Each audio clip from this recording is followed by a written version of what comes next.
आप सभी का आपके अपने ही चैनल मानवीय स्किल्स पर स्वागत है। दोस्तों, अगर आपने अभी तक इस चैनल को सब्सक्राइब नहीं किया तो प्लीज़ सब्सक्राइब कर लें। पुराने समय में विचित्रवीर्य नाम के एक महाप्रतापी राजा थे। उनके राज्य की सीमाएं दूर दूर तक फैली हुई थी। राजा बहुत ही धर्मपरायण और सदाचारी थे। वो अपनी प्रजा का बहुत ध्यान रखते थे। प्रजा भी अपने राजा से बहुत प्रेम करती थी। राजा को एक ही दुख था कि उनकी कोई संतान नहीं थी। संतान की चाह में राजा ने एक एक कर 6 विवाह कर लिए, परंतु 6 में से एक भी रानी उन्हें संतान का सुख न दे सकी। राजा के दुख से उसकी प्रजा भी दुखी थी।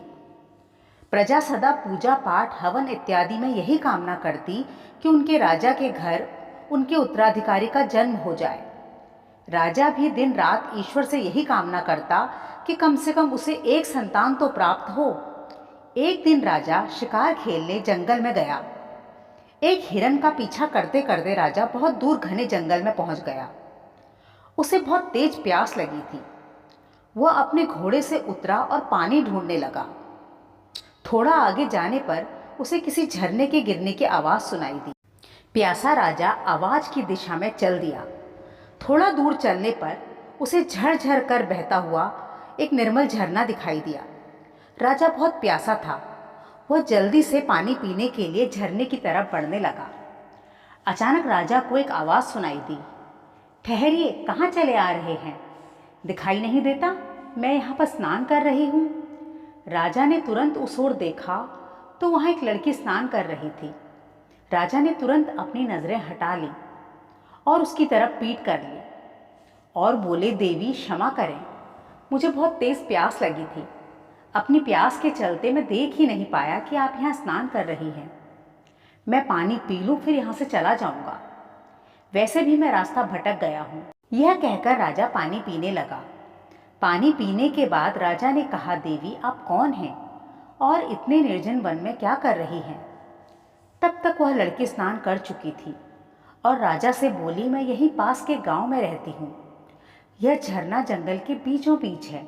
यहाँ कोई नहीं आता, इसलिए मैं रोज स्नान करने यहीं चली आती हूँ।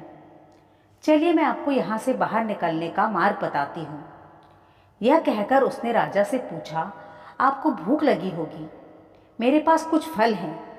यह कहकर उसने पत्ते के बने एक दोने में रखे कुछ फलों को उठाया और झरने के पानी से धोकर राजा को खाने के लिए दिए। राजा उससे फल लेकर खाने लगा। अब राजा की भूख और प्यास दोनों मिट चुकी थी। राजा ने उस लड़की की तरफ देखा। वो बहुत ही सुंदर थी। उसकी सादगी और सौंदर्य देखकर राजा उस पर मोहित हो गया। राजा ने उससे पूछा, तुम्हारा नाम क्या है और तुम्हारे परिवार में कौन कौन है? लड़की ने कहा, मेरा नाम रूपा है। मैं अपनी माँ के साथ पास के गांव में रहती हूँ। मैं और मेरी माँ फल और सब्जियाँ बेचकर अपना गुजारा करते हैं। फिर उसने राजा से कहा, आप कौन हैं और यहाँ किस प्रकार आए? तब राजा ने मुस्कुराकर कहा, अगली बार मिलूंगा तब बताऊंगा। इसके बाद रूपा ने राजा को जंगल से बाहर निकलने का मार्ग दिखा दिया और अपने गांव लौट आई। राजा भी अपने महल लौट आया। महल लौटने के बाद राजा का मन हर समय रूपा के ख्यालों में ही डूबा रहता। वह चाह कर भी रूपा के ख्यालों से और उसकी यादों से बाहर नहीं निकल पा रहा था। उसे समझ नहीं आ रहा था कि 6 रानियों के होते हुए भी उसका दिल रूपा की तरफ क्यों खिंचा जा रहा है। राजा को यूं बेचैन और परेशान देखकर मंत्री ने उसकी उदासी और बेचैनी का कारण पूछा। तो राजा ने मंत्री को रूपा के विषय में बताया। यह सुनकर मंत्री ने कहा, महाराज आप उनसे विवाह क्यों नहीं कर लेते? हो सकता है उन्हीं से आपको संतान की प्राप्ति हो। इसके बाद राजा अपने मंत्री के साथ रूपा से मिलने चल दिए। वो जंगल में उसी झरने के पास पहुंचे, परंतु रूपा वहां नहीं थी। उन्होंने बहुत देर तक उसका इंतजार किया, परंतु रूपा वहां नहीं आई। मंत्री ने कहा, महाराज हमें उसके गांव चलकर उससे मिलना चाहिए। इसके बाद राजा और मंत्री रूपा के गांव जा पहुंचे। गांव वाले 2 राजसी घुड़सवारों को देखकर उन्हें घेर कर खड़े हो गए। राजा ने उनसे रूपा के घर का पता पूछा और रूपा के घर जा पहुंचे। उन्होंने बाहर से ही रूपा को आवाज़ दी। अपना नाम पुकारे जाने पर रूपा अपने घर से बाहर निकल आई। उसका चेहरा निस्तेज दिखाई दे रहा था, आंखें लाल और आंसुओं से भरी हुई थी। वो बहुत कमजोर और दुखी दिखाई दे रही थी। राजा को देखकर वह कुछ नहीं बोली, बस सिर झुकाकर खड़ी रही। तब राजा ने पूछा, रूपा तुम्हें क्या हुआ है?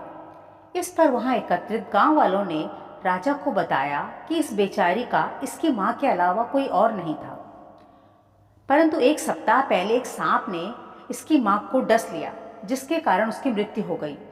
अब यह बेचारी इस दुनिया में अकेली है, इसीलिए इतनी दुखी है। अब मंत्री ने गांव के मुखिया से कहा कि ये राजा विचित्रवीर हैं और मैं इनका मंत्री। राजा आपकी गांव की इस कन्या को अपनी रानी बनाना चाहते हैं, आपको कोई ऐतराज तो नहीं? इस पर मुखिया तथा गांव के सभी लोग बहुत ही खुश हो गए। बोले, महाराज, यह तो हमारे लिए बहुत ही गर्व और हर्ष का विषय है कि हमारे गांव की एक बेटी राजरानी बनेगी। और फिर राजा विधि पूर्वक रूपा को ब्याह कर अपनी रानी बनाकर राजमहल ले आया। राजा ने रूपा को एक नया नाम दिया, राजलक्ष्मी। राजा की 6 रानियां राजलक्ष्मी को देखकर ईर्ष्या से जल उठी। उन्होंने बेमन से उसका स्वागत किया। राजलक्ष्मी बहुत ही भोली और साफ दिल की स्त्री थी। उसके इन्हीं गुणों के कारण राजा उससे बहुत प्रेम करने लगा। अब राजा का अधिकतर समय राजलक्ष्मी के साथ ही बीतता। राजलक्ष्मी की सौतेनें उससे बहुत ही अधिक जलती थी। राजलक्ष्मी अपने भोलेपन के कारण कभी भी उनके मन की बात जान ही न सकी और उन्हें अपनी बड़ी बहनें मानकर खूब सम्मान करती। धीरे धीरे समय बीतने लगा। एक दिन राजा को यह शुभ समाचार मिला कि राजलक्ष्मी गर्भवती है। यह सुनते ही राजा की खुशी का कोई ठिकाना ही नहीं रहा। पूरे नगर में उत्सव का माहौल बन गया। अब तो राजा राजलक्ष्मी को और भी अधिक प्रेम करने लगा और उसका और भी अधिक ध्यान रखने लगा। उसने कई दास दासियों को उसकी सेवा में नियुक्त कर दिया। राजपुरोहित को आदेश दिया कि वह रोज आकर उसे धार्मिक कहानियां सुनाए। अपनी सौतन के गर्भवती होने के समाचार से राजा की 6 रानियां जल भुनकर राख हो गई। वो सोचने लगी, राजलक्ष्मी तो पहले ही राजा को बहुत प्रिय थी, अब पुत्र पैदा करने के बाद तो वह पटरानी बन जाएगी और हमें अपनी दासी समझने लगेगी। ईर्ष्यावश उन्होंने कई बार राजलक्ष्मी को नुकसान पहुंचाने का प्रयास किया, परंतु वे सफल नहीं हो सकी, क्योंकि राजलक्ष्मी हर समय कभी दासियों तो कभी राजा की निगरानी में रहती। धीरे धीरे समय बीतने लगा और राजलक्ष्मी के प्रसव का समय निकट आ गया। तभी राज्य की सीमा में शत्रुओं ने आक्रमण कर दिया। विद्रोह को दबाने के लिए राजा को स्वयं जाना पड़ा। तब राजा ने अपनी बड़ी रानी और मंत्री को बुलाकर कहा, हम राजलक्ष्मी की जिम्मेदारी आप दोनों को सौंपकर जाते हैं, आप उसका ध्यान रखिएगा। और राजा युद्ध के लिए चले गए। अब 6 रानियों को पूरा पूरा मौका मिल गया था। वे छोटी रानी को ऐसी ऐसी बातें बताती जिससे उसके गर्भ को नुकसान हो, उससे सारे काम करवाती। जब भी मंत्री जी राजलक्ष्मी से मिलने आते तो 6 रानियां ऐसा दिखाती कि वो राजलक्ष्मी का बहुत ही अधिक ध्यान रखती हैं। दिन में एक बार राजपुरोहित आते और राजलक्ष्मी को अच्छी अच्छी बातें बताते। राजलक्ष्मी को समझ ही नहीं आता था कि बड़ी रानी और राजपुरोहित की बातों में इतना अंतर क्यों है, परंतु वह भोली भाली रानी अपनी सौतनों की नीयत पर बिल्कुल भी शक नहीं कर सकी। निश्चित समय पर राजलक्ष्मी को प्रसव पीड़ा आरंभ हुई। उसने बड़ी रानी को पुकारा और कहा, दीदी, मुझसे यह पीड़ा सहन नहीं हो रही है, मेरी मदद करो, प्रसव कैसे होगा? बड़ी रानी ने कहा, तुम चिंता मत करो, मैं तुम्हारी मदद करती हूँ। मैं दाई को बुलाती हूँ, तब तक तुम कोठी में सर डालकर खड़ी रहो। रानी ने कोठी में सर डालने का प्रयास किया, परंतु कोठी ऊंची होने के कारण वह वहां तक नहीं पहुंच पाई। तो उसने पास पड़े पानी के घड़े में ही अपना सर डालने का प्रयास किया, परंतु घड़े में भी उसका सर नहीं घुसा। तो वह घड़े पर अपना सर रखकर दर्द से तड़पने लगी। उसके आसपास कोई नहीं था। बड़ी रानी और अन्य रानियों ने मिलकर राजमहल की दाई को बहुत सा धन देकर अपने साथ मिला लिया। राजलक्ष्मी ने एक एक कर 7 बच्चों को जन्म दिया। उनमें 6 लड़के थे और एक लड़की। अत्यधिक पीड़ा के कारण रानी बेहोश हो गई। अब छहों रानियां और दाई वहां पहुंचे तो राजलक्ष्मी की सातों संतानों को देखकर दंग रह गए। सातों बच्चे सुंदर और स्वस्थ थे। रानियां ईर्ष्या से पागल हो गई। उन्होंने दाई से कहा, जाकर जल्दी से कुछ ईंट पत्थर के टुकड़े ले आए। दाई जाकर ईंट पत्थर के टुकड़े उठा लाई। अब रानियों ने दाई से कहा, सातों बच्चों को ले जाकर मार दो। इसके बदले में तुम्हारे पास ढेर सारे सोने चांदी के सिक्के पहुंच जाएंगे। इसके बाद रानियों ने वहां से बच्चों के पैदा होने के सभी निशान मिटा दिए और वहां पर ईंट पत्थर के टुकड़े रख दिए। उस घड़े को तोड़कर उसके टुकड़े भी आसपास फैला दिए। इसके बाद वे बाहर गईं और दाई से पूछा, उसने बच्चों को मारकर दफना दिया? दाई के हाँ कहने पर उसे खूब सारा धन देकर भेज दिया। इसके बाद राजलक्ष्मी के कमरे में आकर उसके होश में आने का इंतजार करने लगी। राजलक्ष्मी जैसे ही होश में आई, उसने कहा, दीदी मेरा बच्चा कहाँ है? लड़का हुआ या लड़की? यह सुनकर रानियों ने आसपास पड़े ईंट पत्थरों के टुकड़े दिखाते हुए कहा, कौन सा बच्चा? तुमने इन ईंट पत्थरों को जन्म दिया है। राजलक्ष्मी दंग रह गई, बोली, ऐसा कैसे हो सकता है? कहाँ है मेरा बच्चा? इस पर बड़ी रानी ने कहा, क्या हम झूठ बोल रहे हैं? तुमने किसी भी बच्चे को जन्म नहीं दिया, तुमने इन ईंट पत्थरों को जना है। बड़ी रानियों ने पूरे महल में यह बात फैला दी कि रानी राजलक्ष्मी ने ईंट पत्थरों को जन्म दिया है। कुछ समय बाद राजा भी युद्ध जीतकर महल लौटा। उसे महल में आकर पता चला कि छोटी रानी ने ईंट पत्थरों को जन्म दिया है। बड़ी रानी ने राजा को भड़का दिया कि यह गर्भवती होने का ढोंग करती रही। इसने हम सबकी भावनाओं के साथ खेला है।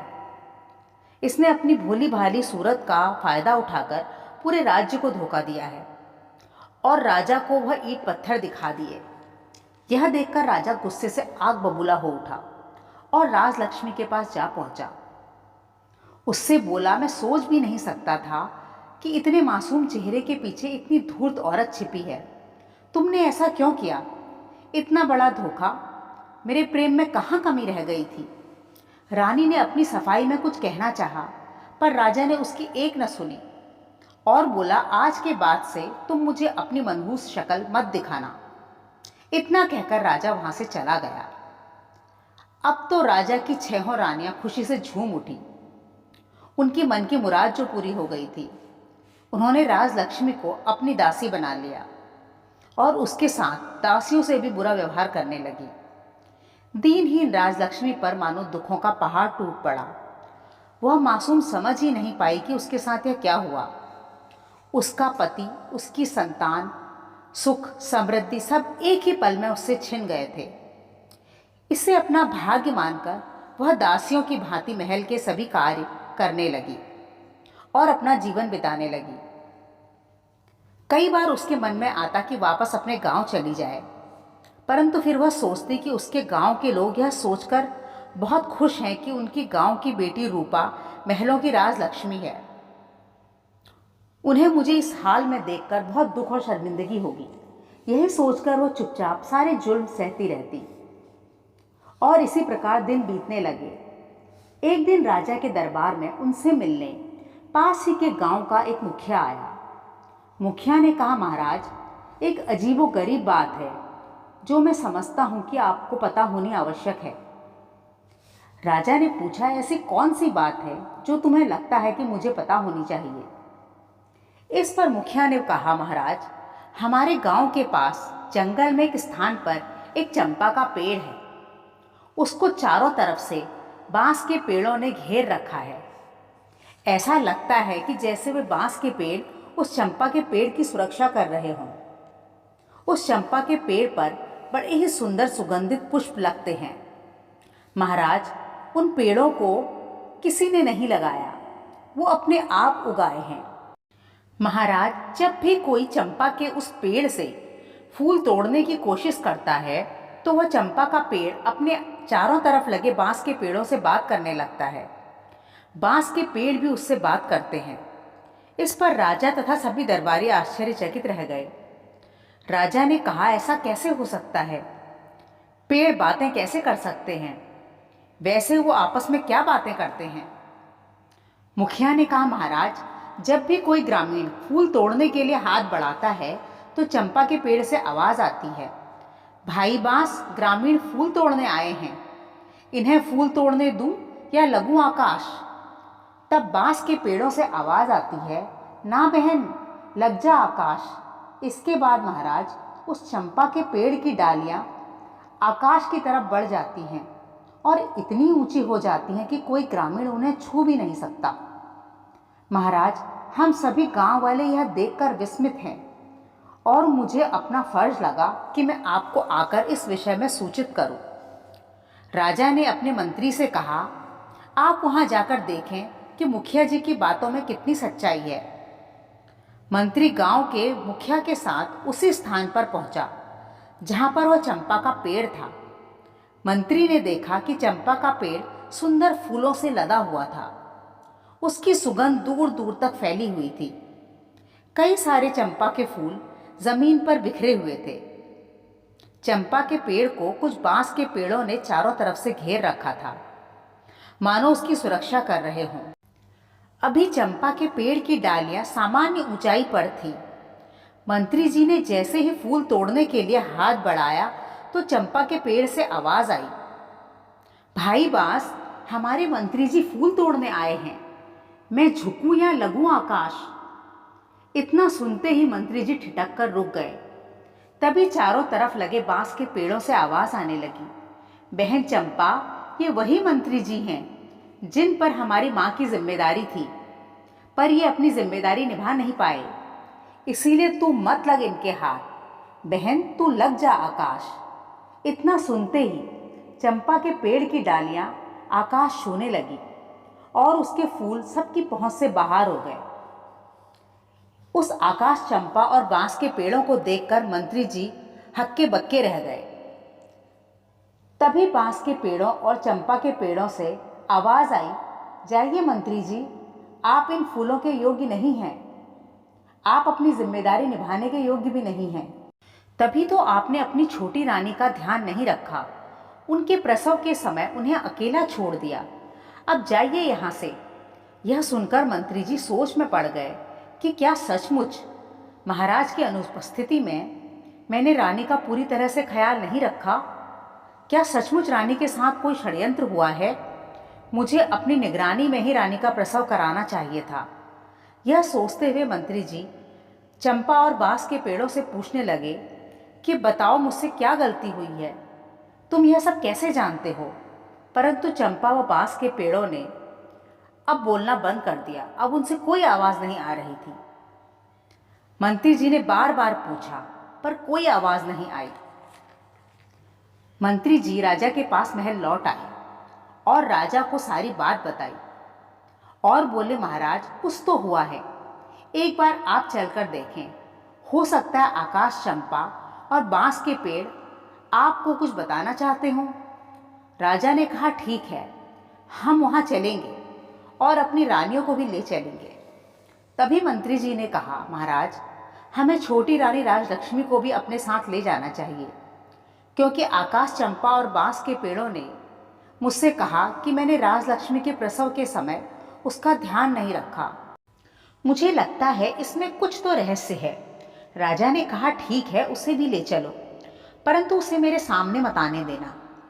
अगले दिन राजा, मंत्री, रानियां, दरबारी, दास दासियां आदि जंगल की तरफ चल पड़े।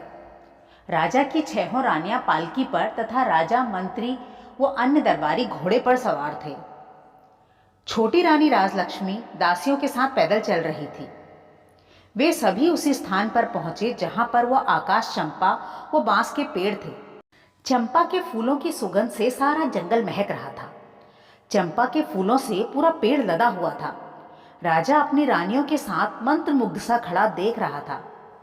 तभी राजा की सबसे छोटी रानी ने कहा, महाराज, ये फूल कितने सुंदर हैं, क्या मैं इन्हें तोड़ लूं? राजा ने कहा, हाँ हाँ, जाओ तोड़ लो। जैसे ही छोटी रानी ने चंपा की डाली की तरफ अपना हाथ बढ़ाया, तुरंत आवाज आई, रुको। रानी ने अपना हाथ तुरंत पीछे कर लिया। चंपा के पेड़ से आवाज आई, भैया बांस, हमारी छोटी सौतेली माँ मेरे फूल तोड़ने आई है, क्या मैं झुकूं या लग जाऊं आकाश? तभी बांस के पेड़ से आवाज आई, नहीं बहन, मत झुकना। भूल गई इस सौतेली माँ ने हमारी माँ को कितने कष्ट दिए थे। तुम इसके हाथ मत आना, तुम लग जाओ आकाश। यह सुनते ही चंपा की डालियां आकाश की तरफ बढ़ने लगी और इतनी ऊंची हो गई कि उन तक पहुंचना असंभव था। यह देखकर राजा व वहां पर उपस्थित सभी लोग भौचक्के रह गए। छोटी रानी खिसिया कर वापस लौट आई। इसके बाद एक एक कर पांचों रानियों ने प्रयास किया, परंतु किसी को भी चंपा के फूल नहीं मिले। राजा को भी अब कुछ कुछ समझ में आने लगा कि कुछ तो गहरा रहस्य है, उसकी रानियों ने कुछ तो गलत किया है। अब राजा की सबसे बड़ी रानी ने कहा, मैं चंपा के फूल तोड़ती हूँ। रानी चंपा के पेड़ के पास पहुंची। अभी चंपा का पेड़ अपनी सामान्य ऊंचाई पर था। जैसे ही रानी ने अपना हाथ फूल तोड़ने के लिए आगे बढ़ाया, चंपा के पेड़ से आवाज आई, भैया बांस, हमारी सबसे बड़ी सौतेली माँ आई है। वह मेरे फूल तोड़ना चाहती है। क्या करूं, झुकूं या लगूं आकाश? तब बांस के पेड़ों से आवाज आई, ना बहना, मत झुकना। भूल गई इसने हमारी माँ के साथ क्या किया और कैसे हमें मारने का षड्यंत्र रचा। इसके हाथ मत आना बहना, तू लग जा आकाश। यह सुनते ही चंपा की डालियां पुनः आकाश की तरफ बढ़ने लगी और इतनी ऊंची हो गई कि मानो आकाश को छू रही हो। रानी के चेहरे का रंग सफेद पड़ गया, मानो उसकी पोल खुल गई हो। वह घबरा कर वापस लौट आई। यह सुनकर वहां उपस्थित सभी लोग वह राजा छहों रानियों की तरफ शंकित नजरों से देखने लगे। इसके बाद राजा उठा और चंपा के पेड़ के पास आया। अब तक वह वापस अपनी सामान्य ऊंचाई में आ चुका था। जैसे ही राजा ने फूल तोड़ने के लिए अपना हाथ आगे बढ़ाया तो चंपा के पेड़ से आवाज आई, रुकिए महाराज, आप मुझे हाथ मत लगाइए। इस बार तो मैं अपने भाइयों से भी नहीं पूछूंगी, उनसे आज्ञा भी नहीं लूंगी। मैं आपके हाथ नहीं लगूंगी। यह कहकर वो आसमान की तरफ बढ़ने लगी। राजा ने कहा, मैंने ऐसा क्या अपराध किया है कि तुमने मेरी बारी में अपने भाइयों तक से पूछना उचित नहीं समझा?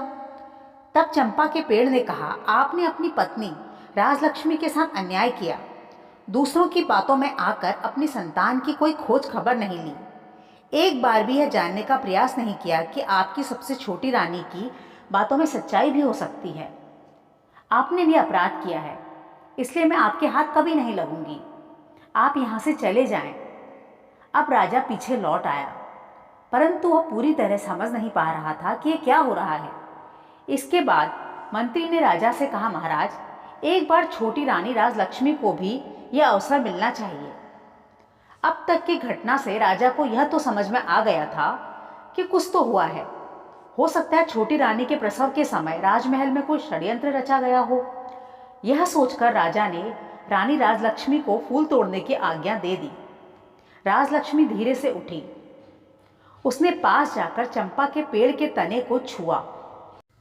उसे छूते ही रानी का हृदय ममता से भर उठा।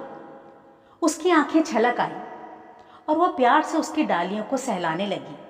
तभी चंपा के पेड़ से आवाज आई, भाई बांस, हमारी माँ मेरे फूल तोड़ने आई है। उसकी आवाज रुंधी हुई थी।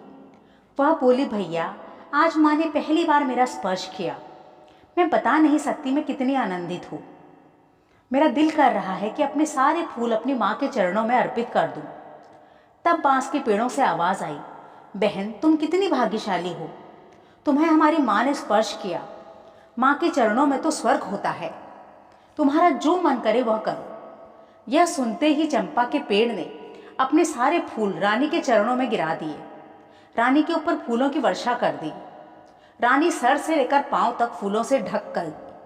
रानी की आंखों के आंसू रुकने का नाम ही नहीं ले रहे थे। वह चंपा की डालियों को बहुत प्यार से सहला रही थी। ऐसा अद्भुत दृश्य देखकर वहां उपस्थित सभी लोग मंत्रमुग्ध से खड़े थे। अब राजा अपने स्थान से उठा और चंपा के पेड़ के पास आया और बोला, तुम कौन हो? तुम कोई देवता, यक्ष या गंधर्व तो नहीं। तुमने अपने फूल आज तक किसी को छूने भी नहीं दिए, परंतु रानी राजलक्ष्मी के ऊपर अपने फूलों की बारिश कर दी। इसका क्या कारण है, बताओ। तब चंपा के पेड़ ने कहा, महाराज, क्योंकि यह हमारी माँ है और आप हमारे पिता। जब आप हमारी माँ को छोड़कर युद्ध के लिए गए थे तो हमारी माँ बिल्कुल अकेली पड़ गई थी। जब हमारी माँ को प्रसव पीड़ा आरंभ हुई तो उसने बड़ी रानी से सहायता मांगी, परंतु इन्होंने कहा कि कोठी में सर डालकर खड़ी हो जाओ, जिससे ऊंचाई से गिरने के कारण बच्चों की मौत हो जाए। परंतु कोठी ऊंची होने के कारण हमारी माँ वहां तक पहुंच नहीं पाई। उसके पास पड़े हुए घड़े पर अपना सर डालना चाहा, परंतु माँ का सर घड़े में नहीं घुसा, तो वह घड़े पर सर रखकर ही दर्द से तड़पती रही और एक एक कर उसने 6 बेटों और एक बेटी को जन्म दिया। बड़ी रानी ने दाई को बुलाकर हमें मारने का षड्यंत्र रचा और बेहोश माँ के पास ईंट पत्थर रख दिए। हमारी माँ जान ही नहीं सकी कि उसने 7 बच्चों को जन्म दिया है। अब राजा की आंखें भी नम हो गईं। महाराज, वह दाई हमें जिंदा गाड़ने के लिए इस जंगल में ले आई। वो हमें जमीन पर रखकर गड्ढा खोदने लगी। तभी वहां से वन देवी गुजर रही थी। उसे हम पर दया आ गई। उसने हमें चुपके से वहां से उठा लिया। तभी तेज आंधी चलने लगी। दाई ने देखा कि बच्चे जमीन पर नहीं हैं। उसे लगा कि आंधी में बच्चे उड़ गए। उसने हमें बहुत ढूंढा, पर हम उसे नहीं मिले। डर के मारे बड़ी रानी से उसने झूठ कह दिया कि उसने हमें मार दिया। इसके बाद वन देवी ने मुझे चंपा के पेड़ व मेरे भाइयों को बांस के पेड़ों में बदल दिया। उनकी कृपा से ही हमें सब कुछ याद है। अब राजा और छोटी रानी दोनों की आंखों से आंसुओं की धाराएं बहने लगी। सभी लोग यह सुनकर स्तब्ध थे। 6 रानियां डर के मारे कांप रही थी। राजा ने कहा, क्या तुम पुनः मनुष्य के रूप में नहीं आओगे? तब चंपा के पेड़ ने कहा, महाराज, अगर हमारी माँ 6 बांसों के पेड़ से एक एक पत्ता तोड़े और एक पत्ता मेरा तोड़े और जमीन पर गोलाई से रखकर वन देवी से प्रार्थना करे तो हम अपने वास्तविक रूप में आ सकते हैं। रानी राजलक्ष्मी ने तुरंत 7 पत्ते लेकर जमीन पर गोलाई में रखे और वन देवी से प्रार्थना करने लगी। हे वन देवी, आपने आज तक मेरे बच्चों की एक माँ की तरह रक्षा की। अब मेरे बच्चों को मुझे लौटा दें। मैं सदा आपकी ऋणी रहूंगी। और सिसक सिसक कर रोने लगी। रानी का रुदन देखकर पत्थर भी पिघल जाता, तो वन देवी तो एक स्त्री थी। इसके बाद तुरंत ही चंपा का पेड़ एक 5 साल की सुंदर कन्या में बदल गया और बांस के पेड़ 6 सुंदर बालकों में। अपने बच्चों को अपने सामने देखकर राजा रानी उनसे लिपट गए। रानी को तो संभालना मुश्किल हो रहा था। वह कभी अपने बच्चों को चूमती तो कभी उनके बाल सहलाती। वहां पर उपस्थित सभी लोगों की आंखों से आंसू बह रहे थे, राजा की उन 6 दुष्ट रानियों को छोड़कर। राजा ने वहीं पर अपना दरबार लगा लिया और मंत्री को आदेश दिया कि इन 6 रानियों को इतना जघन्य अपराध करने के जुर्म में मौत की सजा दी जाए। यह सुनकर 6 रानियां राजा के चरणों में गिरकर क्षमा मांगने लगी। राजा ने उन्हें क्षमा नहीं किया। तब रानी राजलक्ष्मी बोली, महाराज, आज का दिन हमारे लिए बहुत ही शुभ है। हमारे बच्चे हमें मिल गए। आप इन रानियों को क्षमा कर दें। इस पर राजा ने रानी राजलक्ष्मी से कहा, सच में रानी, तुम महान हो, जो इतना अन्याय और कष्ट सहन करने के बाद भी इन्हें क्षमा करना चाहती हो। हम बहुत ही भाग्यशाली हैं जो हमें तुम जैसी पत्नी मिली। तुम हमें क्षमा कर दो। हमने तुम पर विश्वास नहीं किया, परंतु इन 6 रानियों का अपराध क्षमा के योग्य नहीं है। इन्होंने राज्य के उत्तराधिकारियों को मारने का प्रयास किया है। ये पूरे राज्य की गुनहगार हैं।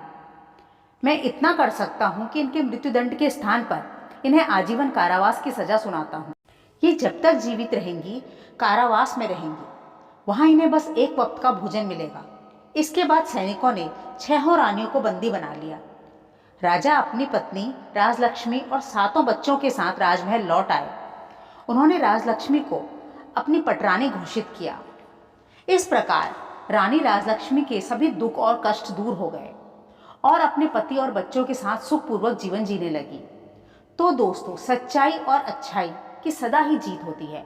बुराई और झूठ कितना भी शक्तिशाली क्यों ना हो, अंततः हार ही जाता है। तो दोस्तों, कैसी लगी आपको यह कहानी? हमें कमेंट करके ज़रूर बताइएगा। मिलते हैं एक ऐसी ही अगली नई कहानी के साथ। तब तक के लिए धन्यवाद।